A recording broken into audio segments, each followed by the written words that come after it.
Ilmu itu sampai tidak mengenal usia. Iya, tidak mengenal usia. Alhamdulillah. Sebelum kita memulai materi kegiatan kita pada malam hari ini, bapak-bapak dan ibu yang terhormati, terlebih dulu saya akan memperkenalkan narasumber kita pada malam hari ini yang akan membawakan materi manajemen perpustakaan masjid. Narasumber kita namanya Iskandar Esos MA.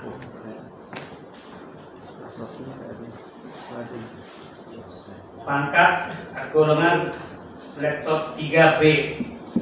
Tempat tanggal lahir Ngadi Bima 2 April 1989. Alamat tempat tinggal sekarang BTN Gria Pagutan Indah Mataram. Bapak Ibu hadirin undangan yang berbahagia, para peserta yang berbahagia, baiklah kita sepakati bahwa kegiatan kita pada malam hari ini kita akan berakhir sampai jam 22. Kira-kira masih semangat saya rasa, karena kita 3 sesi aja sampai besok malam hari ini sampai jam 22, kemudian kita lanjutkan besok lagi sampai jam 10 besoknya. Baiklah, Bapak, Ibu, para peserta yang berbahagia, kita langsung saja memasuki kegiatan kita. Selanjutnya kami serahkan kepada Bapak Iskandar Esos MA. Bismillahirrahmanirrahim. Assalamualaikum warahmatullahi wabarakatuh. Alhamdulillahirabbil alamin wa bihi nasta'inu ala umuri din. Asyhadu an la ilaha illallah wa asyhadu anna Muhammadan abduhu wa rasuluh. Raditu billahi rabba wa bil islam dina wa bi Muhammadin nabiyyan wa rasulah. Rabbi shrah li sadri wa yassir li amri wahlul 'uqdatam min lisani yafqahu qawli. Rabbi zidni ilman warzuqni fahman. Yang saya hormati Bapak moderator yang alhamdulillah mendampingi sesi pada malam hari ini. Yang saya hormati Bapak Ibu peserta. Ini betul tadi, ini saya berada di forum para senior ini. Nampaknya saya nanti akan banyak belajar tentang bagaimana posisi masjid sebagai satu sentra pengetahuan, pusat atau distribusi informasi. Dan ini tentu saya berharap nanti Bapak Ibu sekalian bisa lebih banyak sharing, karena saya juga mengajar di bidang ilmu perpustakaan dan informasi dari tahun 2013. Masya Allah. Pengetahuan dan pengalaman dari Bapak Ibu sekalian nanti sangat penting dalam proses pengembangan, terutama dalam kajian kami di bidang perpustakaan dan informasi. Saya diamanahkan oleh panitia untuk membahas tentang manajemen perpustakaan masjid. Kalau manajemennya mungkin saya kira itu ilmu yang sudah dihatam oleh Bapak Ibu sekalian. Tetapi bicara tentang pengelolaan perpustakaan masjid, ini sesuatu hal yang tidak terlalu dibicarakan, tetapi sebenarnya dalam sejarah itu amat penting Bapak Ibu sekalian. Kita umat Islam kalau membaca sejarah peradaban Islam itu semua bermula dari masjid itu. Karena dulu kan tidak ada kampus. Kampus itu ya masjid itu sendiri. Tapi nampaknya hari ini karena kampus muncul, lembaga pendidikan muncul, lalu pusat informasi dan peradaban itu berkembang. Nah, ini diskurs yang semacam ini yang mulai hilang di tengah-tengah kita, Bapak Ibu sekalian. Masjid itu sekarang kalau kita lihat itu tempat ibadah, tempat sholat. Selesai sholat, selesai dia fungsi masjid itu.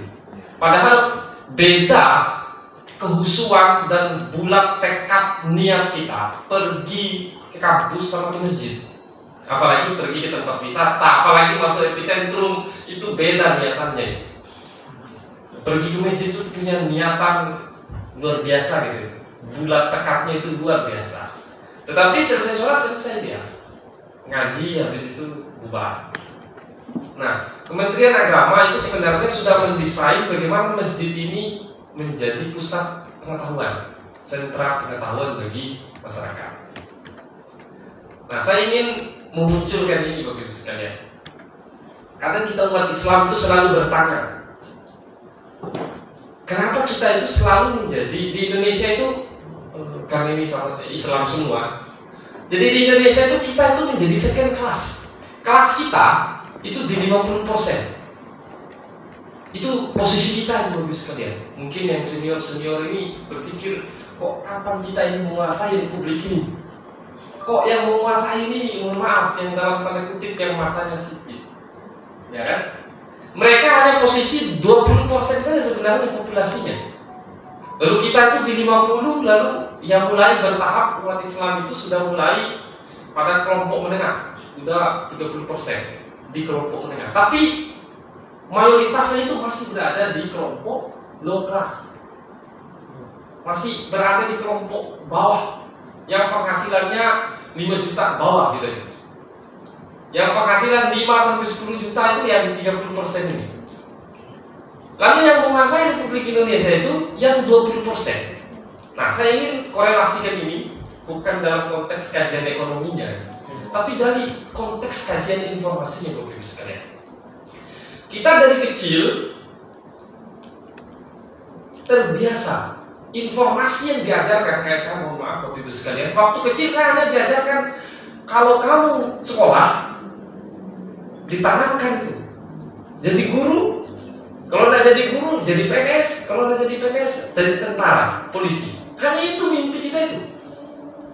Kenapa saya bermimpi demikian? Kenapa kita punya pilihan-pilihan yang seperti itu? Ya karena informasi yang dihadirkan waktu kita kecil ya informasi itu aja. Sedangkan yang kelompok 20%, dia sejak lahir itu, nanti saya akan munculkan, dia sejak lahir itu sudah dikasih pengetahuan yang banyak, pilihan-pilihan. Makanya bagi orang kampung, kalau tidak jadi guru, lalu berkembang dulu, era 2000-an itu muncul ya jadi tenaga kesehatan, itu sangat elit itu di kelompok masyarakat. Mungkin yang bapak-bapak senior ini anaknya jadi guru, jadi kesehatan, ya udah nanti masuk pemerintahan, lalu jadi birokrat, jadi PNS. Lalu kita tidak akan pernah menguasai itu. Karena yang kelompok 20% ini, Bapak Ibu sekalian, dia kelompok yang top ini adalah kelompok yang semua pengetahuan itu dia pelajari. Nanti saya akan munculkan apa saja sih pengetahuan yang harus dipelajari oleh kita, dan itu yang akan kita sediakan di masjid. Kalau itu disediakan, saya baca bagaimana sejarah Baitul Hikmah, itu kan luar biasa itu. Nah ini kondisi kita saat ini. Jadi mohon maaf kalau kita bermimpi kita ingin kuasai Indonesia ini, mohon maaf sekali, masih jauh Bapak Ibu sekalian. Akses informasi kita, mimpi-mimpi masyarakat kita yang mayoritas 80% ini jadi guru, jadi PNS, petani, udah selesai itu. Nah, sedangkan yang kelompok 20% itu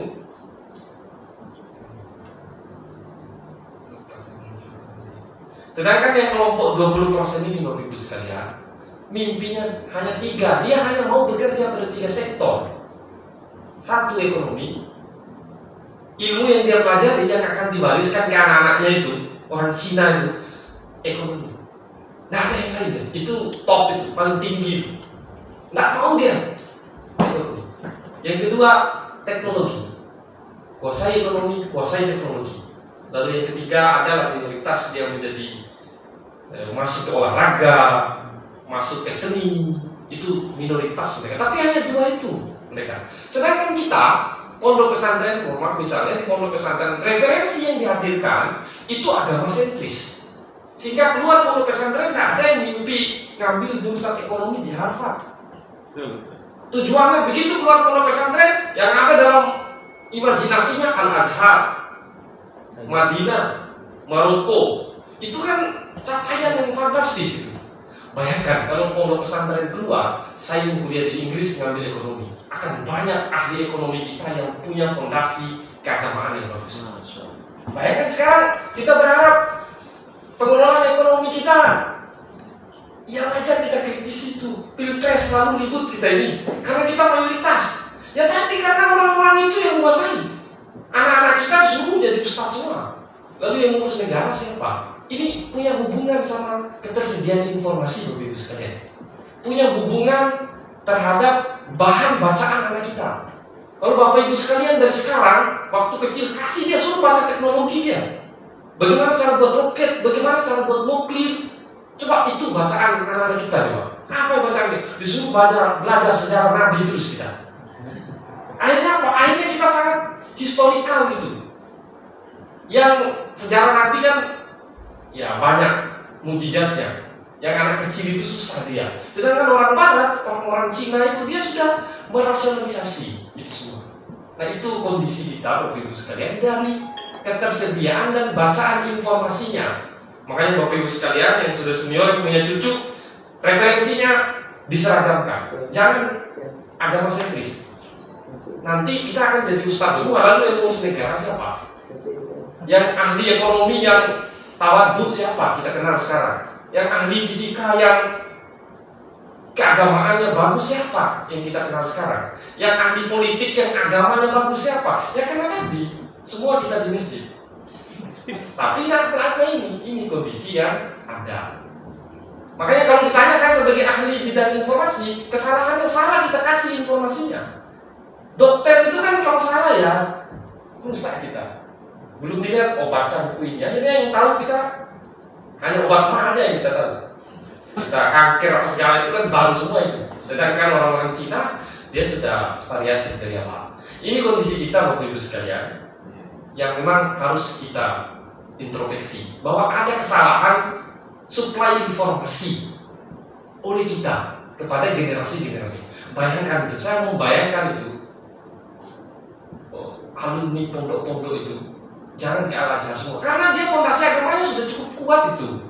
Bayangkan setelah SMA dia mungkin ditambah 2 tahun untuk mengabdi lagi, udah luar biasa itu, udah hafiz dia. Tapi dia sekolah ngambil teknologi, tapi seorang teknokrat yang keislamannya kuat itu. Itulah kunci kenapa Islam itu dulu menguasai. Karena syarat dulu kan kalau kita baca Ibnu Rus, Al-Ghazali, Al-Roji semua itu habis Quran. Tapi Ibnu Sina dia di Barat dikenal sebagai ahli kedokteran, tapi dia habis Quran. Gitu. Nah kan susah kita sekarang ahli kedokteran yang habis Quran itu susah dicari. Ya karena tadi luar pondok pesantren selesai. Pulang Al-Azhar, Madinah, bangun pondok pesantren itu capaian yang luar biasa. Lalu negara udah ngurus kalian, akhirnya kita sibuk memfatwakan riba segala macam. Mereka yang kuasai kita juga pakai itu fasilitas yang mereka kasih, ya kan? Bank-bank yang mereka kelola di mana lagi kita mau bersimpan uang? Padahal ya harapannya Bapak Ibu sekalian karena ini masjid yang kita fokuskan sehingga nanti di perguruan tinggi, di pendidikan mungkin pun nanti bisa kita isi di masjid-masjid yang kita kelola. Ini Bapak Ibu sekalian, kecenderungannya akhirnya apa? Karena bacaan kita yang sangat terbatas, ini dari proses penggunaan informasinya. Kelompok top ini cenderung dia menjadi penyedia informasi. Ya bayangkan Bapak Ibu sekalian, saya melihat di grup-grup WhatsApp itu yang paling mudah mendistribusikan informasi itu adalah kelompok senior. Karena dia tidak punya kemampuan untuk menelusuri ini informasi benar atau enggak. Saya cukup lihat aja udah tahu itu bahwa informasi itu diteruskan oleh sekian ratus orang yang lalu. Kan kita tinggal teruskan. Nggak tahu ini siapa yang sumbernya. Ada mantan rektor saya di Muhammadiyah Mataram rajin sekali share informasi positif, tapi dia nggak tahu sumber asli ini yang buat informasi ini siapa. Nah ini, makanya kita cenderung menjadi kelompok yang low itu cenderung mudah mengakses. Akhirnya kita cenderung mudah menyebar isu itu melahirkan opini. Jadi kita hidup dengan opini. Opini itu kan menurut Anda salah, menurut saya salah. Menurut Anda benar, menurut saya benar. Sedangkan perdebatan itu. Nah, sedangkan yang kelompok top, dia hidup berdasarkan fakta dan riset. Karena dia punya kemampuan untuk memverifikasi. Nah, ini kondisi penggunaan informasi kita, Bapak Ibu sekalian. Yang kalau kita tidak dicerahkan soal ini, selesai kita. Saya pesimis kita ini akan maju-maju, tidak bisa ya. Kita akan jadi negara berkembang terus. Banyak sekolah pendidikan, banyak perguruan tinggi. Tapi tadi di kampus-kampus sudah itu aja. Coba Bapak Ibu yang pondok pesantren lihat koleksi bukunya. Buku apa yang paling banyak? Agama. Kitab. Ya itu kan tadi ujung-ujungnya kita akan menjadi pendakwah. Lalu yang mengelola negara, yang mengelola pertanian, yang mengelola teknologi, yang buat HP, yang buat laptop, yang mengelola keuangan, itu kan akhirnya kita serahkan kepada orang lain. Ini kondisi kita sehingga kecenderungan kita mudah sekali diadu domba. Mudah sekali, umat Islam ini mudah sekali diadu domba. Kalau kita lihat para ulama kita itu di dunia maya itu gampang sekali mereka diadu domba. Karena tadi mayoritas yang 50 ini hidup dari opini. Gampang, apalagi kecanggihan teknologi ini. Wah, semua jadi ustaz.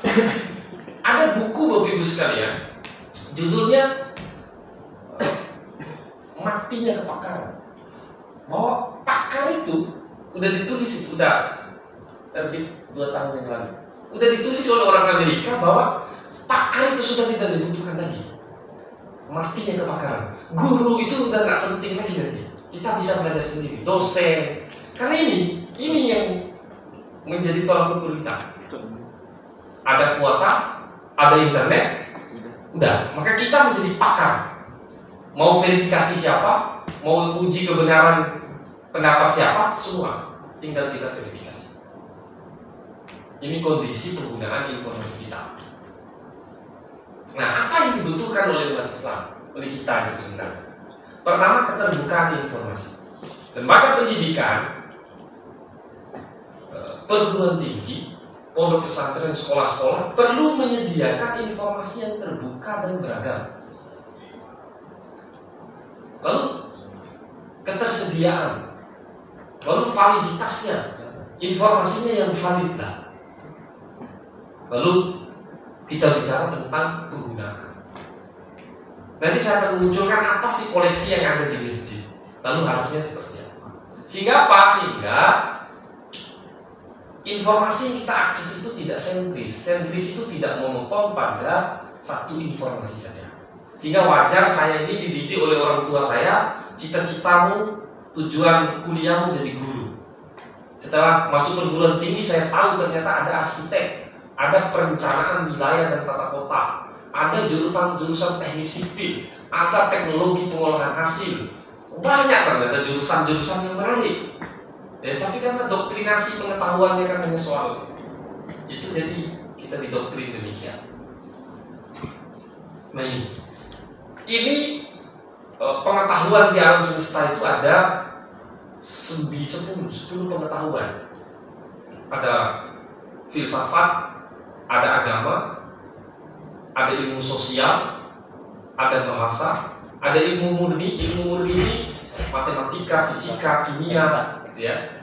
Lalu ilmu terapan itu teknologi, kedokteran, pertanian, farmasi, kedokteran semua. Lalu seni olahraga, kesusastraan, sejarah dan geografi. Nah, tapi yang ada di koleksi perpustakaan masjid hanya ini kita fokus. Kalau dilihat di sini kita fokus pada agama dan kesusastraan. Ya filsafat mungkin kalau juga ada, gitu. Hanya fokus di sini dari 10 klasifikasi pengetahuan itu. Kita hanya fokus pada satu yang sentris kita pelajari, kita sediakan. Akhirnya di masjid itu ya ini aja, akhlak, akidah, hadis, Quran, sejarah Islam, biografi, bibliografi, hanya ini yang dimunculkan. Bapak Ibu sekalian, sebagai pengelola perpustakaan masjid, ini harus variatif. Pertanyaannya nanti kan gimana cara dapatnya? Nah itu urusan lain nanti. Tapi paling tidak selesai acara ini dirombak itu. tambahkan, harus ada ilmu murninya. Kenapa nggak pasang matematika di situ yang menarik gitu untuk anak-anak kita yang selesai sholat. Yang kedua, informasi itu disembunyikan. Coba saya simulasi di rumah saya. Kebetulan karena saya dosen, istri saya juga dosen, jadi buku kami banyak. Kami buang begitu saja buku itu di rumah, biar ada di mana-mana lah buku itu. Akhirnya ya bagus efeknya. Anak-anak kita akhirnya baca buku itu, ditanya ini buku apa gitu. Oh ini buku teknologi ini. Akhirnya dari sejak dini dia sudah didesain bahwa pengetahuan di alam semesta itu banyak, bukan hanya agama saja. Karena ini kan muara pada dia mendesain langkah cita-citanya ke depan. Nah, jadi Bapak Ibu sekalian, sebagai pengelola perpustakaan masjid, jangan sentris ini 10 klasifikasi pengetahuan itu. Jadi ilmu sosial harus ada, bahasa harus ada, ilmu murni itu kan matematika, fisika, kimia, biologi itu harus dimunculkan di masjid itu. Bayangkan dia belajar di masjid, itu kan nembus langit gitu. Timbang dia belajar di mall gitu. Jadi ini ilmu terapan, kesusastraan, sejarah dan geografi. Nah, yang muncul di kita di perpustakaan masjid itu ini hasil observasi kami yang cenderung pada keagamaan. Jadi ini harus menurut saya harus dirombak ke depan sehingga masjid itu kaya. Lalu yang kedua, jangan disembunyikan. Di masjid itu kenapa hanya Quran yang ada di pojok-pojok? Kenapa pojok Quran itu? Kenapa bukan pojok Quran dan pojok buku gitu di masjid? Saya belum ketemu itu. Jadi buku-buku terbaru itu beli di Gramedia langsung taruh bersebelahan dengan Quran. Nah, ini kan satu inovasi yang luar biasa, Bapak Ibu sekalian. Nah, ini kalau kita koleksi. Bagaimana cara mendapatkan koleksi?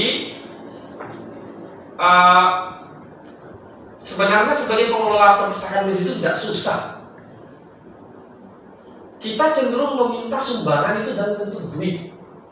Kenapa takmir masjid tidak buat pengumuman mohon bagi Bapak Ibu yang punya buku di rumahnya untuk disumbang ke masjid? Itu langka sekali itu. Yang ada pembangunan sekian-sekian, dibutuhkan dana sekian-sekian. Kenapa sekali-sekali pengumumannya itu ditempel besar, masjid ini membutuhkan buku dengan klasifikasi seperti ini. Apalagi kayak kami di kota itu orang semua punya buku yang bagus-bagus. Kalau ditempel besar, ini akan menjadi daya tarik dan menurut saya ini akan menjadi satu fenomena baru di masyarakat kita. Tempel besar. Jangan hanya kita tempel pembangunan butuh sekian sak semen. Tapi coba butuh sekian judul buku dengan klasifikasi seperti ini. Ya, saya kira itu akan menjadi inovasi yang bagus, Bapak Ibu sekalian. Saya kira itu nggak perlu rapat yang banyak, nggak perlu pusing kita. Di pelatihan tahun lalu, kebetulan saya juga yang mengisi, saya sampaikan problem diskusinya adalah gimana cara dapat bukunya. Ya udah, pulang dari kegiatan ini, buat baliho besar di depan masjid, tulis masjid ini membutuhkan koleksi buku. Tulis koleksi apa yang kita inginkan. Saya kira itu akan menjadi inovasi baru bagi masyarakat kita. Karena memang distribusi informasinya sangat terbatas dan tertutup kita ini. Seolah-olah belajar fisika, kimia, teknologi itu hanya orang-orang yang kelas penghasilan, kelas pendidikan yang tinggi. Padahal itu semua orang bisa. Nah, ini kalau di perpustakaan masjid. Nah, sebenarnya landasan hukumnya jelas ini. Kalau kita juga mau membangun jejaring ini sangat kuat posisi perpustakaan masjid ini. Dan cenderung orang lebih tinggi minat untuk berkegiatannya kalau dilaksanakan di masjid. Karena punya nilai spiritual gitu. Kesannya itu ada nilai spiritualnya. Oh, ini soal akhirat. Padahal kita bicara dunia di situ, bicara teknologi. Gitu. Nah, ini ada SK Menteri, lalu Undang-Undang 43 tahun 2007. Itu jelas bahwa perpustakaan itu harus dikelola secara profesional, dan pemerintah dalam konteks ini Kementerian Agama melalui tingkat pusat, provinsi, kabupaten, kota itu punya tanggung jawab untuk bagaimana melakukan pembinaan. Sehingga Kemenak itu setiap tahun dia punya kegiatan yang seperti ini. Dalam rangka bagaimana masjid itu dijadikan sebagai sentra kegiatan, sentra aktivitas. Tapi kalau nggak ada hal yang menarik di situ, saya kira orang akan berpikir ke masjid itu ya ibadah aja, berdoa, sholat, habis jadwal 5 itu pulang kita. Masjid jadi kosong. Sedangkan masjid itu dilingkari oleh anak-anak kecil, remaja yang beraktivitas. Ya, saya kira kalau ada inovasi kayak tadi, masjid itu akan ramai, dia akan menjadi pusat kajian pengetahuan yang tidak fokus hanya pada soal keagamaan. Misalnya teknologi dalam perspektif Islamnya dan seterusnya. Kalau dari tujuan kan perpustakaan masjid itu ya soal sosial, pendidikan, dan politik. Ketika Pilpres, masjid itu menjadi sentra diskusi politik. Apa relasi agama dan politik ketika Pilpres? Pasca Pilpres kembali dia sebagai pusat sentra keagamaan. Ya hanya itu. Kita Pilpres mau kita bicara begitu gitu. Rela kita tinggalkan ini. Tetapi sosial dan pendidikan itu yang jarang kita ciptakan momentumnya di masyarakat kita. Nah, implementasi, ya gimana konteks manajemennya Bapak Ibu sekalian. Ya kalau di manajemen kan ada perencanaan, perorganisasian, pelaksanaan, dan kontrol. Yang pertama di perencanaan tadi, Bapak Ibu sekalian, saya berharap pulang dari kegiatan ini tempel di masjidnya kalau kekurangan koleksi, atau bisa kerjasama dengan kami, dengan saya, nanti saya bantu yang mencetak balihonya di masjid yang Bapak Ibu jadi pengurusnya, jadi pengelolanya, kita tulis siap kami endorse, bisa jadi tempat pengabdian kepada masyarakat yang bisa kami lakukan, bisa kita bekerja sama gitu. Kalau kami kesulitan ini mendesain gimana caranya, kami bantu Bapak Ibu sekalian. Kali ini berkaitan dengan tadi kondisi dan posisi kita saat ini dalam penggunaan informasi. Makanya wajar tuh di NTB ini kan tingkat kemiskinannya selalu di bawah kita, tingkat literasinya selalu di bawah. Kita udah nggak baca buku lagi, baca HP. Padahal dalam Quran itu jelas itu. Makanya ketika saya mengajar, saya sering sampaikan ke mahasiswa, Anda ini tidak Islam, tidak percaya Quran, karena pernah beli buku? Tidak pernah. Pernah baca buku dalam 1 hari 2 jam? Tidak pernah lagi. 1 jam sehari? Tidak pernah. 30 menit sehari? Tidak pernah baca buku. Baca WA ya. Berarti kan tingkat kepercayaan kita terhadap Quran itu sudah turun itu. Ini posisi kita. Tapi kalau kita tidak mulai dari sekarang, Bapak Ibu sekalian, tidak melakukan gerakan secara bersama, ya susah. Kita nggak kebayang itu generasi 10 tahun yang akan datang, anak-anak kita nanti akan jadi seperti apa itu. Pengetahuannya, dia akan hidup dari opini. Karena dia nggak baca langsung. Dia dari opini, dia belajar Quran itu dari HP, potongan-potongan yang dijelaskan di dalam website-website. Oke, kalau website MUI mungkin oke lah itu. Tapi ini website republika.com, fifanews.com, ya kan? MNC.com punyanya Haritanu. Di situ kita belajar Islam, kan? Ya wajar, orang bisa aja mendesain tafsir-tafsir yang aneh-aneh. Itu kondisi kita. Di perencanaan saya kira bisa kita bersama-sama, Bapak Ibu sekalian, untuk melakukan gerakan agar informasi yang disediakan itu beragam, jangan terlalu sentris. Setelah itu bagaimana informasi itu, mungkin pengorganisasian bisa bekerja sama dengan kami. Yang hadir ini kan dari Lombok semua, Pak. Jadi kami setiap 6 bulan itu ada pengabdian kepada masyarakat. Cenderung dilaksanakan di Pulau Lombok, karena kalau di Pulau Sumbawa kan jauh terbatas anggaran.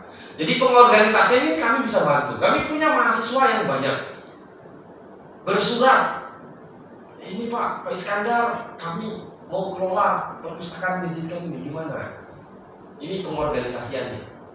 Lalu pelaksanaannya mungkin terbatas juga, di masjidnya mungkin cenderung anak-anak muda yang enggan ke sana gitu. Nanti kami bisa bantu. Lalu dilakukan pengawasan. Nah, perencanaan yang 4 ini saya kira sangat sederhana dalam teorinya, tapi dalam prakteknya kan ini berat. Tetapi kalau dilaksanakan sendiri, tapi kalau kerjasama ya sangat mudah. Kami punya tanggung jawab untuk mengembangkan perpustakaan masjid yang Bapak Ibu kelola. Nah, ini implementasi manajemen dalam pengelolaan perpustakaan masjid. Ya cukup ingat 4 ini. Perencanaannya ya udah kerjasama, pengorganisasiannya ya udah kerjasama, pelaksanaannya nanti seri, pengawasannya Bapak Ibu sekalian. Tapi kalau perencanaan, pengorganisasian dilaksanakan sendiri, itu kekurangan SDM tidak. Tapi kalau dilaksanakan secara kerjasama, karena lembaga pendidikan itu sangat butuh kerjasama sekali, dan itu bisa jadi pengabdian kepada masyarakat. Karena dosen itu wajib dia punya sekali dalam 6 bulan untuk pengabdian kepada masyarakat. Ini berapa ribu dosen di NTB ini, di Kota Mataram ini berapa ribu dosennya. Jadi satu orang itu wajib sekali pengabdian. Nah, ini bisa dimanfaatkan oleh Bapak Ibu sekalian sebagai pengelola perpustakaan masjid, agar perencanaan dan keberadaan perpustakaan masjid itu tidak hanya momentum, gitu. Tidak hanya ditaruh di paling belakang, gitu. Karena kita ingin amal jariah informasi itu kan luar biasa. Kita ingin di masjid itu menjadi sentra aktivitas pengetahuan. Tapi kalau kita nggak munculkan aktivitasnya, nggak munculkan daya tariknya, saya kira agak susah.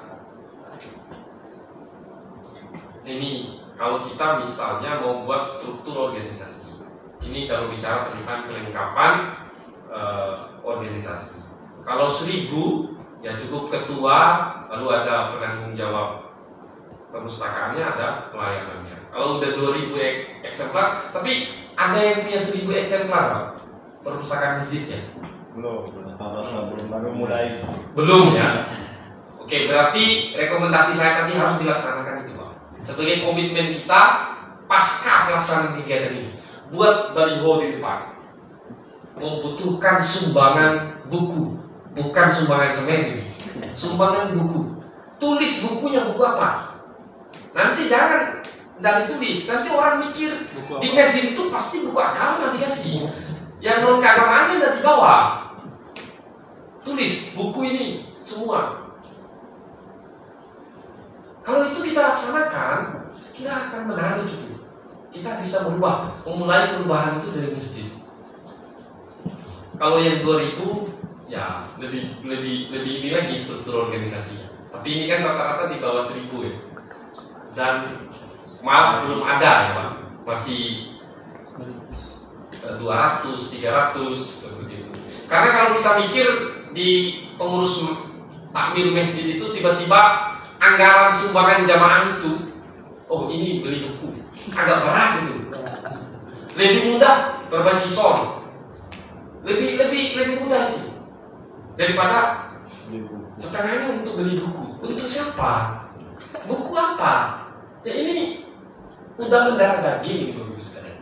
Ini proses bagaimana dari zaman Belanda ini didesain, diwarisi secara turun-temurun sampai ke generasi, sehingga masjid itu tugasnya seperti itu aja. Wilayah kerja, wilayah aktivitas di masjid itu hanya untuk ibadah. Jangan sampai masuk sebagai pusat kajian teknologi di situ. Ya, susah itu, bisa kacau mereka. Jadi kalau kita baca Bapak Ibu sekalian bagaimana Baitul Hikmah zaman Abbasiyah, Harun al-Rasyid itu berkembang, tidak ada yang lain. Dia di masjid itu semua informasi buku itu banyak sekali, sehingga masjid itu menjadi pusat kegiatan dan aktivitas dan menjadi kunci peradaban umat Islam saat ini. Tapi setelah itu kan selesai. Nah, ini administrasinya, ya saya kira ini sederhana. ada pengelolaan, peralatan yang harus disiapkan, dana. Nah ini jenis koleksinya. Ini yang masih berdasarkan observasi kami, ya gambaran koleksi di masjid itu sekitar ini, buku atau kitab yang banyak. Lalu kalaupun ada koleksi digitalnya, nggak tahu diputar di mana. Ada majalah, nggak tahu ada masjid Bapak Ibu sekalian yang langganan koran? Nggak ada. Tapi kalau kita tunjuk jamaah kita menanggung bayar nomor pos, kan nomor pos itu hanya 40.000 sebulan. Jadi masjid itu punya langganan koran, Pak. Selesai sholat, selesai berzikir, selesai berdoa, baca koran dia. Oh, perkembangan NTB seperti ini ya. Jadi langganan Kompas, langganan Republika, ini logo pos itu hanya 60 atau 40.000 tuh sebulan. Jadi tinggal kita tunjuk aja siapa yang menanggung langganan koran. Di masjid ada langganan korannya, ya kan, luar biasa itu. Tapi itu hal yang berat itu. Karena tadi sudah mendarah daging ini mindset kita semua ini. Masjid itu ya urusan keagamaan, urusan sholat, ibadah, ceramah dan lain sebagainya. Bukan untuk belajar sharing informasi yang belum itu. Nah ini langkah pengolahan, ya sekira ini nanti bisa kerjasama dengan kami untuk memilah informasi kalau bukunya sudah banyak. Kalau informasinya sudah banyak, tinggal nanti berkomunikasi dengan kami bantu untuk pengelolaan bagaimana agar koleksi-koleksi yang ada itu disusun dengan rapi. Kalau saran saya nggak usah rapi, Pak. Kalau rapi itu berarti tidak dipakai. Kalau koleksinya rapi sekali, patut dicurigai itu nggak pernah dijamai. Tapi kalau berantakan, berarti dipakai. Saya di rumah saya sengaja berantakin, Pak. Turunin dari raknya, udah taruh di pojok-pojok. Nanti mereka buka, mau lihat, lalu dia bertanya, ini buku apa? Ini apa ini? Ya walaupun mungkin, tapi paling tidak dari kecil kita sudah variatif informasi yang dibaca. Yang punya anak kecil mungkin udah dari sekarang didesain rumahnya penuh buku. Ya kadang kita marah kenapa nggak suka baca buku ketika dia SMA, ketika dia kuliah. Ya, bayangkan dari kecilnya seperti apa habit yang dibangun. Bagaimana cara agar HP ini tidak ini?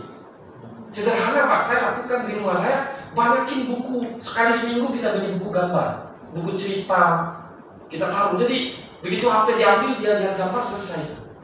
Karena banyak, kalau hanya 2 mungkin bosan dia. Coba 50.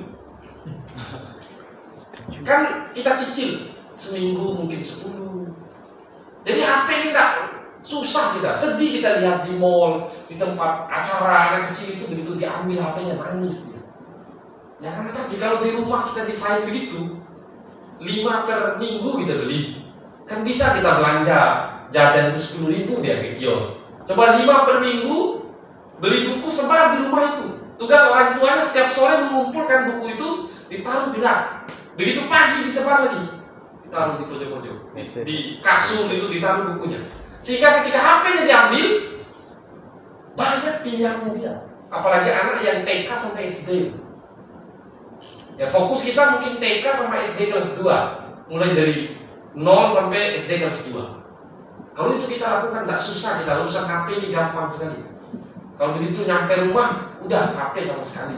Kecuali kita memang mungkin ingin kasih, Pak. Kita lagi main, nah ini coba. Kecuali begitu. Jadi itu yang harus kita lakukan, Bapak Ibu sekalian. Itu yang harus kita lakukan di masjid. Bukunya harus banyak. Kalau hanya 2 di pojok nggak punya efek itu. Tapi kalau bukunya di setiap dinding kaca itu banyak, itu punya efek. Variatif. Orang punya pilihan-pilihan terhadap informasi apa yang mau dia baca. Karena kita ini kan ingin tahu juga dunia ini. Ingin tahu juga apa programnya Prabowo ini, Pak. Di mana makan siang gratisnya. Kan ingin tahu kita anggaran apa yang dipakai. Kalau kita langganan nomor pos, tahu kita. Ingin tahu apa kedepannya, teknologi apa yang dipakai. Apakah HP ini masih dipakai? Ternyata Di Amerika itu orang sudah dapat HP, pakai kacamata. Komputer ini sudah tidak dipakai, Pak. Bapak Ibu sekalian, pakai kacamata, lalu kayak hologram, dia kayak orang gila gitu. Itu harganya sekitar 70 juta sekarang. Pakai kacamata, nonton video itu pakai kacamata aja. Jadi keyboardnya udah nggak begini, virtual dia. Nah, mungkin hal yang tabu bagi kita sekarang ini. Tapi orang di sana sudah begitu, Pak. Duduk di kereta itu nggak ada yang saling sapa, karena pakai kacamata. Di kacamata itu dia bisa menonton YouTube. Nggak ada lagi mencet-mencetnya begini. Bayangkan 20 tahun yang akan datang, 30 tahun yang akan datang. Udah nggak kebayang gitu. Tapi kan bagi kita yang tidak pernah membaca, tidak punya akses terhadap informasinya, itu dianggap sesuatu hal yang nggak nyampe di logika kita ini. Mustahil itu. Kok tiba-tiba dia main komputer itu kayak begini? Mana keyboardnya? Dia kirim email tiba-tiba geser begini. Ada videonya di YouTube, Pak. Coba dibuka nanti. Ada videonya di YouTube. Apple itu sudah merilis itu sekitar 70 juta. Ya 5 tahun yang akan datang, ya mungkin sekitar 10. Setelah itu dia akan seperti HP ini 1,5 juta. Ganti lagi. Jadi kita duduk di kafe dan nggak saling sapa. Kita akan lihat orang yang begini-begini karena pakai kacamata. Jadi tidak perlu lagi beli laptop, cukup beli kacamatanya. Nggak perlu lagi ada TV di rumah, cukup punya kacamata. Tinggal ditekan, udah tinggal. Itu teknologi hologram. Yang bagi kita yang tidak pernah membaca informasi itu masih berat, agak susah kita terjemahkan. Termasuk misalnya perang Israel, Iran, Palestina, itu perang teknologi. Bayangkan kalau dia perang dengan kita, Pak. Dia kirim drone dari Amerika, nah ada pasukannya, habis kita ini. Mau melawan pakai apa kita? Dikirim teknologi drone, hanya drone aja, pesawat tanpa awak. Tiba-tiba dibombardir kita. Dia bawa nuklir, bukan lagi ini, nuklir dibawa, Pak, tanpa awak, sebesar pesawat yang ada di Bili itu dia. Itu tanpa awak, Bapak Ibu sekalian. Kalau informasi-informasi yang seperti itu tidak kita serap, ya tak bisa kita bersaing ini. Tidak punya imajinasi kita sebagai orang tua untuk mendistribusikan dan mendidik anak kita ke depan. Saya sebagai dosen bidang informasi, ketika membaca report perang Israel-Palestina itu, perang Israel-Iran itu, waduh, tak kebayang nih kalau dia serang kita, Pak. Karena nggak ada manusianya. Mungkin Lombok ini cukup 2 titik aja, selesai itu. Lalu di mana kita bersembunyi dan lain sebagainya. Informasi yang seperti itu saya kira sangat penting untuk membangun imajinasi dan pengetahuan kita sebagai orang tua. Kalau itu dibangun, kalau informasi itu ditaruh di masjid, report perang Israel-Palestina ditaruh di masjid, Pak. Wah, luar biasa motivasi kita. Langsung sekolahkan anaknya ngambil jurusan teknologi. Nah, itu kondisi kita saat ini, Bapak Ibu sekalian. Kondisi informasi kita saat ini, Bapak Ibu sekalian. Jadi orang bilang siapa yang menguasai informasi maka dia menguasai dunia. Sederhananya kalau dia tahu dia akan berusaha untuk belajar. Tapi kalau dia nggak tahu nggak mungkin belajar. Nah, ini kalau anggaran, ya sekira nggak ada sulitnya nyari anggaran di masjid itu. Cukup tempelkan aja. Nanti datang hamba Allah yang akan menyumbang. Nggak tahu dari arah mana dia datang. Kadang dia bilang jangan ditulis nama saya. Saking nggak terduganya. Nah, ini juga bisa, kalau yang sudah punya perpustakaan, kami bisa kembangkan dalam digitalisasi. Kalau yang sudah punya, namanya Senayan Library System, SLIM. Ini gratis, tapi bagi perpustakaan yang sudah bagus. Jadi bisa diakses secara online, sehingga koleksi-koleksinya bisa didata. Jadi buku-bukunya yang ada itu bisa diakses secara online. Tapi sebenarnya Kalau saya secara pribadi ditanya, yang dibutuhkan itu bukan soal digitalisasi sekarang. Kita ini ikut-ikutan itu digital gitu. Mungkin dalam dunia ini cocok, tapi dalam dunia pembelajaran yang dibutuhkan tuh teks aslinya. Kasih dia langsung. Karena beda membaca secara digital dan membaca buku secara langsung. Belum mata kita, belum psikologi kita, belum fisik itu berpengaruh terhadap kondisi fisik. Kalau tidak pakai kacamata anti radiasi. Nah sekarang orang pakai kacamata anti radiasi. Nah ini Bapak Ibu sekalian, kalau perencanaan, penyediaan, pengolahan, pendistribusian dan pengelolaan informasi itu bagi seluruh jamaah itu difokuskan pada semua disiplin pengetahuan, saya kira kita punya harapan. Masjid itu menjadi sentra seperti pada zaman-zaman kejayaan umat Islam.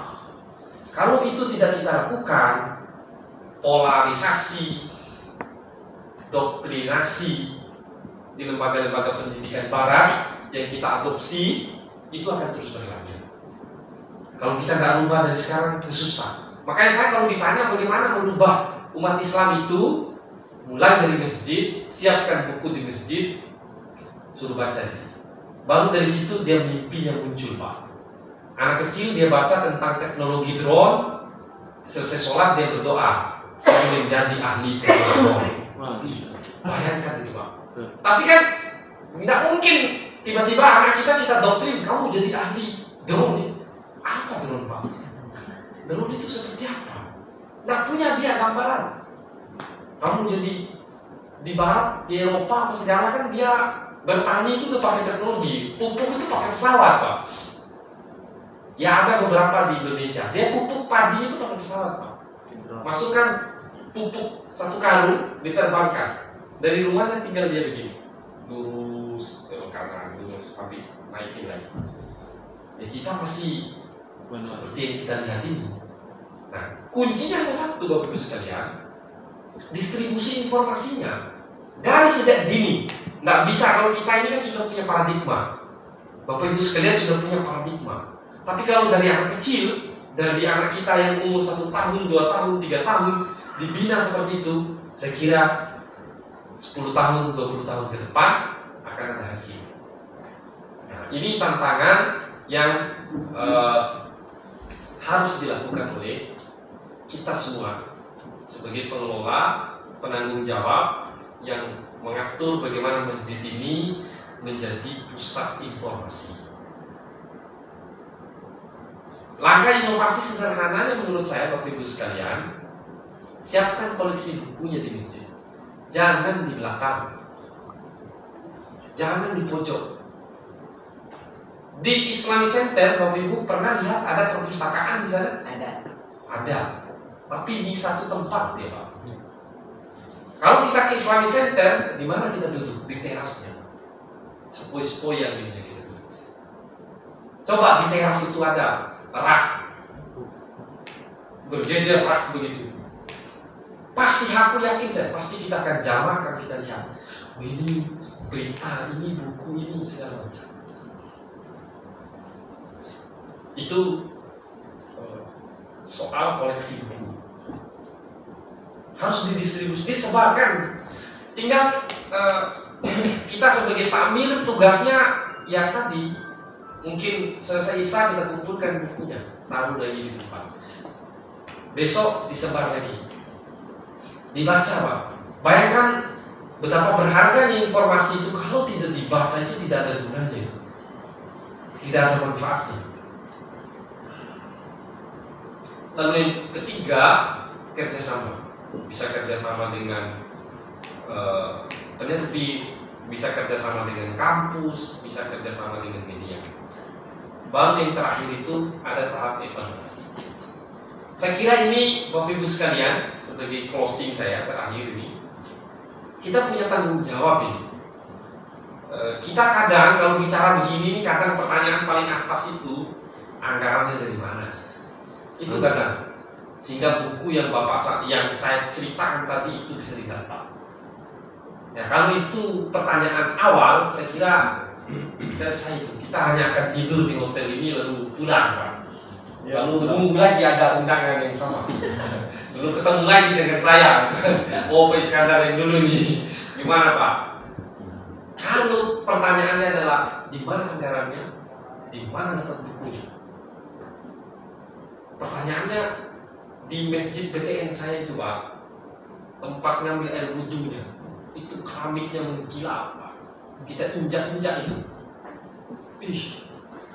mewah sekali, sampai saya agak sungkan itu ngambil air wudhu di situ tuh. Bayangkan keramiknya bagus sekali, aspirasi anggota DPR. Dan ini masuk surga. Coba aspirasinya, siapkan buku taman baca sini. Di pojok-pojok ini pasang yang bagus. Buku ini yang kami butuhkan. Itu jauh lebih luar biasa dahsyat efeknya untuk generasi-generasi kita. Anak kecil masuk masjid, anak muda, remaja masuk masjid, tidak ada yang dilihat, Pak. Hanya orang sholat. Selesai sholat, selesai dia. Gimana kita mau buat daya tarik? Kan rame ini diskusinya. Posisi masjid ini apakah hanya akan jadi tempat ibadah atau pusat kegiatan? Bagaimana cara anak kecil, remaja agar mau ke masjid? Agar di masjid itu lama. Tidak hanya selesai sholat, zikir aja sebentar, kadang tidak zikir, udah kabur kita. Padahal di hari libur. Tapi kalau itu yang kita lakukan, saya kira sangat mungkin Bapak Ibu sekalian untuk melakukan inovasi ini. Ini tidak butuh anggaran, hanya butuh keberanian saja. Saya kira nggak ada takmir masjid yang melarang pasang spanduk, kami butuh buku ini. Kalau saya diajak kerjasama, kami siap, Pak, untuk mensuplai buku-bukunya. Kayak misalnya kami punya koran yang 3 hari udah update kan, tapi orang di kampung butuh itu, Pak. Koran yang sebulan lalu butuh dia baca. Oh, ternyata PJ Gubernur pergi ke sini meresmikan ini, Pak. Itu valid informasinya, bukan isu, Pak. Kalau dibaca di portal media ini, lihat dulu medianya media siapa. Kalau saya cukup lihat alamat websitenya aja, wah ini bahaya ini.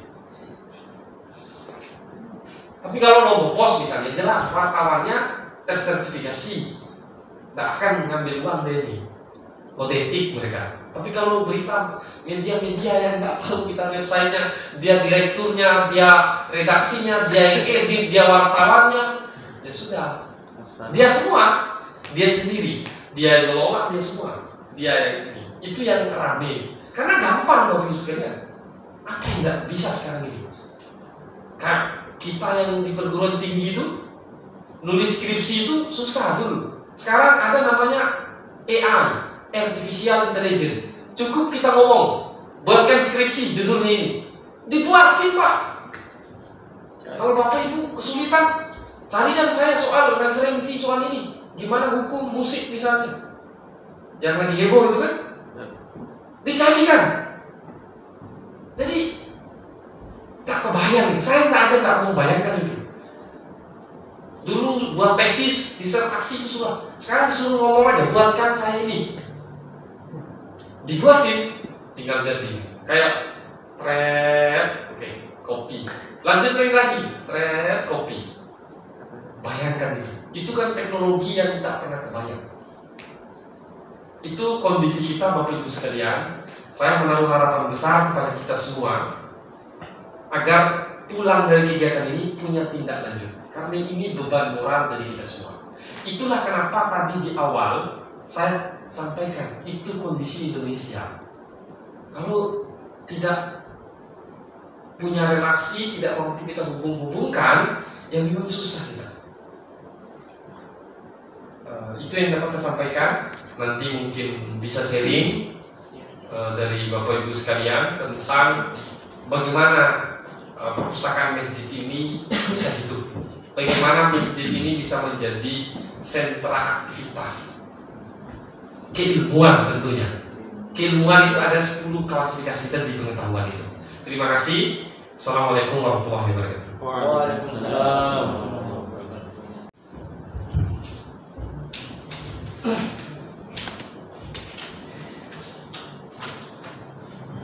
Terima kasih. Assalamualaikum warahmatullahi wabarakatuh. yang sama-sama kita hormati Bapak narasumber, Bapak Iskandar, selamat, dan semoga penjelasannya akan lebih bisa kita aplikasikan tentunya. Saya tertarik dengan yang pertama. Mohon maaf Pak, nama dulu. Iya, terima kasih. Nama saya Abdul Haris dari Lombok Tengah. Tadi dijelaskan tentang 20%, 50%, 80%. Itu cukup menarik bagi dia. Tapi sebelumnya saya ingin menyampaikan sebuah prinsip yang ini, mohon maaf saya ingin cerita sedikit. Saya menjadi pengurus masjid baru 8 bulan. Baru 8 bulan yang alhamdulillah baru 8 bulan saya menghabiskan dana sekitar 500 juta untuk perubahan ini. Untuk perubahan. Prinsipnya sebenarnya sebuah masjid itu menurut saya adalah tempat sujud. Berbeda halnya dengan musola. Kalau musola itu tempat sholat. Di mana letak perbedaannya? Ketika seorang menganggap masjid itu sebagai musola, maka masjid itu setiap waktu dan sholat yang 5 waktu itu, setelah itu dia akan tutup kunci gerbang. Itu prinsip masjid yang ada di tempat kita, di Palu kita. Walaupun disebut dengan 1000 masjid, tetapi kalau menurut saya masjid kita itu bukan masjid, karena masih dia gerbangnya itu ditutup, dia tidak hidup 24 jam. Kalau masjid itu seharusnya hidupnya 24 jam, karena sholat itu bukan hanya sholat 5 waktu itu saja. Yang kedua tadi itu kegiatan itu tidak hanya di 5 waktu itu. Kegiatan yang harus dilakukan di situ adalah seperti tadi itu peningkatan kualitas daripada masyarakatnya. Itu yang pertama mungkin menjadi pembuka. Yang kedua saya ingin sampaikan, mungkin saya agak sedikit berbeda Pak dari apa yang Bapak sampaikan tadi. Seharusnya kita mengubah mindset dulu masyarakat kita sebelum kita akan berubah. Kita menjadi taat masjid ini karena apa? Karena mereka, orang-orang tua kita. Ketika mereka mendoktrin kita untuk menjadi orang-orang yang fokus pada agama kita, maka terbentuklah kita menjadi orang-orang yang fokus pada agama kita. Kalau seandainya terbalik tadi itu, kalau kita difokuskan pada posisi di mana kita harus mengedepankan rasio kita, maka siapa yang akan menjadi orang depan atau menjadi imam ataupun yang menjadi khatib di situ? Maka di dalam agama itu ada namanya keseimbangan. Dalam doa-doa kita selalu mengatakan Rabbana atina fid dunya hasanah wa fil akhirati hasanah wa qina adzabannar. Itu adanya prinsip keseimbangan antara duniawi dan ukhrawi. Di dalam Al-Qur'an juga dijelaskan bahwa akhiratu khairul laka minal ula. Akhirat itu lebih utama daripada dunia. Artinya apa? Kita tidak meninggalkan dunia walaupun kita menjadi seorang imam ataupun seorang penceramah. Itu perbedaan mungkin prinsip yang ada di otak saya dengan yang disampaikan tadi. Karena saya melihat dari awal tadi itu Bapak menyampaikan itu secara rasio, sehingga tadi muncul persentase 20%, 50% dan 80%. Kalau 20% ini kita ikuti Bapak, maka siapa yang jadi imam, siapa yang jadi khotib lagi? Terbalik nanti dia akan seperti itu pertanyaannya. Kalau dia 50%, ya siapa lagi nanti? Mohon maaf, di kampung kita saja itu untuk mencari seorang imam yang fasih itu sulit. Sampai-sampai saya pernah bertanya kepada seorang tuan guru, bahkan itu penghulu, kira-kira siapa yang berhak untuk menyeleksi seorang itu menjadi imam? Kata bapak penghulu, saya tidak berani. Saya sendiri juga tidak begitu bagus bacaan saya. Kalau seandainya tadi itu kita mengatakan bahwa kita harus mengikuti yang 20% sehingga kita lebih maju misalnya, saya kira ini dunia ini juga akan kiamat. Agama kita juga akan terperosok karena tidak ada lagi orang yang berpikir masalah agama kita. Oke, saya ingin menyampaikan bahwa saya sepakat kalau masjid itu sebagai pusat untuk mencerdaskan umat. Saya sepakat. Bahkan itu yang sekarang ini saya sedang lakukan. Bahkan saya berani, kalau tadi mengatakan berani tidak, saya orang yang cukup berani untuk melakukan itu. Kenapa saya mengatakan seperti itu, Pak? Saya banyak ditentang kemarin itu. Begitu saya mencoba untuk memulai 2 bulan 100 hari saya kerja, saya harus berubah segala yang tadinya feodal menjadi harus lebih modern. Tapi walaupun sampai saat ini masih saya pada posisi 30% baru bisa berubah masjid yang saat ini yang saya tangani. Apa yang saya ubah? Pertama, mindset masyarakat kita di situ kebersihan. Di mana-mana kadang-kadang masjid itu kalau kita sujud, mohon maaf, banyak pasir yang nempel di jidat kita. Bahkan menjadi standar kebersihan masjid itu adalah di mana kita membuang kotoran. Kalau dia di situ dia kotor, maka terasa bahwa masjid itu tidak nyaman. Maka menjadi fokus kami saat ini adalah bagaimana kita membersihkan atau menata masjid itu dengan sebersih-bersihnya sehingga orang masuk di situ itu nyaman. Satu. Yang kedua, ketika kita ingin pada posisi tadi perpustakaan, harus di situ ada perpustakaan. Kalau perpustakaannya ada tapi kebersihannya tidak mendukung juga, itu tidak bagus juga. Makanya kebersihan itu penting untuk mengawali bagaimana orang itu senang ke situ, bagaimana orang itu nyaman di situ. Nah, saya kira tadi apa yang disampaikan tentang pengadaan buku, persis apa yang Bapak sampaikan tadi itu. Saya baru memulai, dulu saya sebelum jadi takmir masjid, saya menjadi bidang dakwah Pak Disni. Dulu persis apa yang Bapak sampaikan itu, bahwa saya mencari buku dari masyarakat itu sampai saya dikasih itu buku porno, Pak. Bukan lagi buku yang tadi mungkin yang bau agama ataupun sejarah Nabi, tidak. Sampai saat ini ya buku yang masih tersisa setelah saya berhenti jadi pengurus masjid waktu itu ya di sekitar tahun 99 menjadi pengurus masjid di bagian dakwah. Itu saya tadi mencari buku kepada masyarakat dan tadi itu ditemukan buku-buku porno juga, Pak.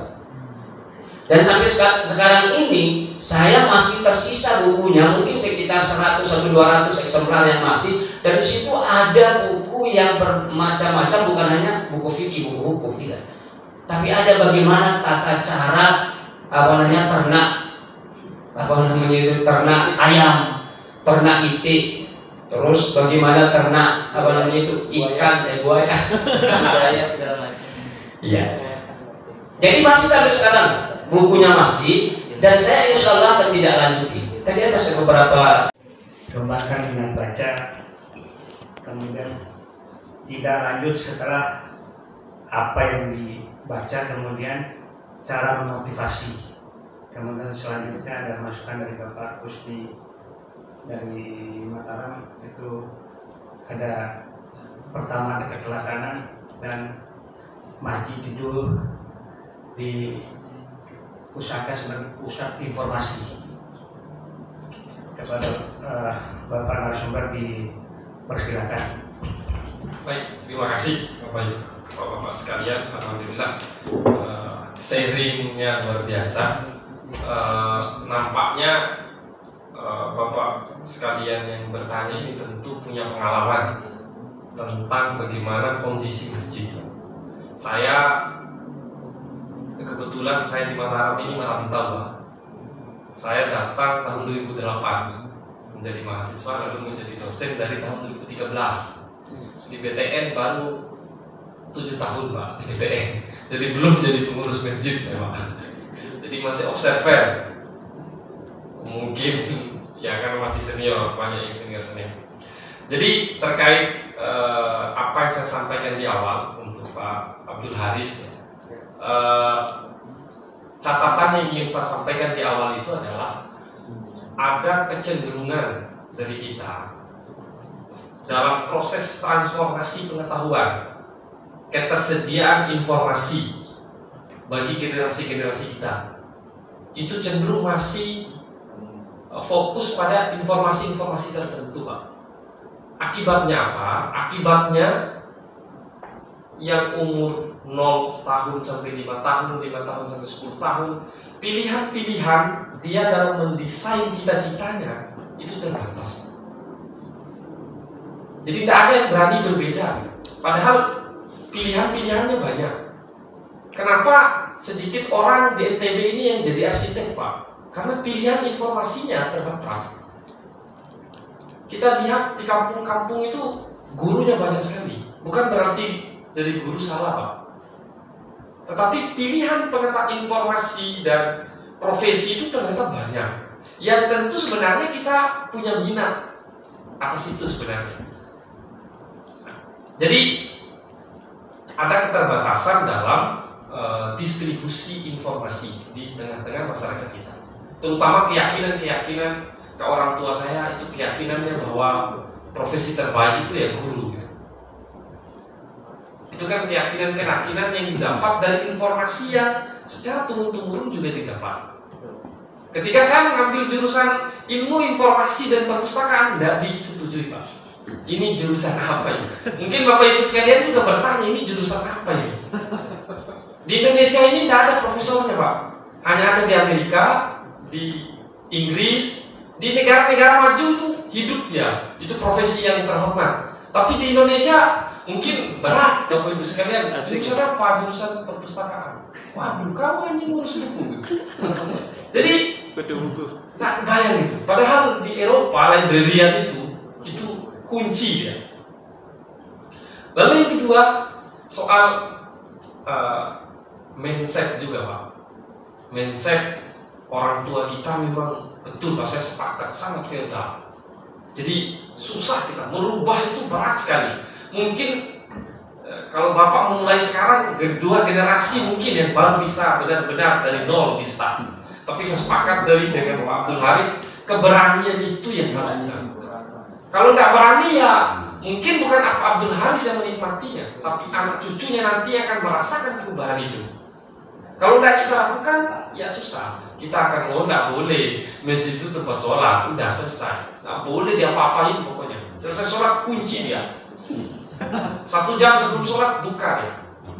Kalau itu terus ya berarti kita nggak baca betul, nggak meneladani bagaimana Rasulullah dan peradaban Islam ini dibangun. Kalau kita baca peradaban Islam, ya semua bermula dari situ. Bagaimana menumbuhkan minat baca? Nah, sekali lagi saya kasih contoh Bapak Ibu sekalian. Di luar, di Amerika itu anak SMA dia harus baca 40 judul buku di SMA. 40 judul buku, bukan durasi waktu. Satu siswa dalam satu semester itu wajib membaca 40 judul buku. Itu diselesaikan. Makanya sarjana-sarjana kita yang sekolah ke luar negeri, mungkin Bapak Ibu punya tetangga, punya saudara, coba ditanya, gimana cara belajarnya? Dia tidak tidur Pak. Buku sekian yang harus dia baca, yang harus dia review.